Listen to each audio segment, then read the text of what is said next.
आम्रपाली आंब्याच्या झाडाखाली ती सापडली, त्यामुळे तिला आम्रपाली नाव देण्यात आले. वयात आल्यानंतर ती इतकी सुंदर दिसू लागली की तिच्याशी लग्न करण्यासाठी आसपासच्या पंचक्रोशीतल्या राजकुमारांनी सरदारांमध्ये भांडणे सुरू झाली. तेव्हा असा निर्णय घेतला की आम्रपाली कुणा एका पुरुषाशी लग्न न करता नगरवधू म्हणून राहील.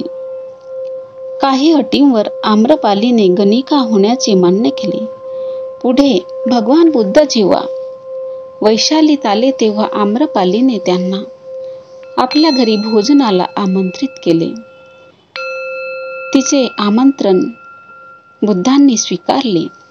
बुद्धाच्या उपदेशाने प्रेरित होऊन आम्रपालीने आपली सर्व जमीन संघाला दान केली आणि प्रव्रज्या घेऊन ती भिक्षुणी झाली. मानवी देहाच्या अनित्यतेचे, क्षणभंगुरतेचे फार प्रत्ययकारी वर्णन आम्रपालीने आपल्या गाथेत केले आहे. वृद्धावस्थेत आपल्या एकेकाळच्या सुंदर शरीराची झालेले परिवर्तन ती फार सुंदर शब्दात व्यक्त करते. आपल्या गाथेत ती तारुण्याच्या ऐनभरात असलेल्या आपल्या देहाचे वर्णन करून वृद्धापकाळी त्याची काय जर्जरस्थिती झाली आहे हे सांगते आणि म्हणते की जरी मानवी देह अनित्य असला तरी सत्य सांगणाऱ्याचे, बुद्धाचे वचन मात्र कधीच बदलत नाही.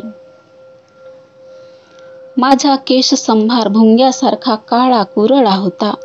ते माझे केस आता वृद्धापकाळामुळे भुंग्यासारखे चरचरीत झाले आहेत. पण सत्य सांगणाऱ्याचे, बुद्धाचे वचन मात्र कधीच बदलत नाही.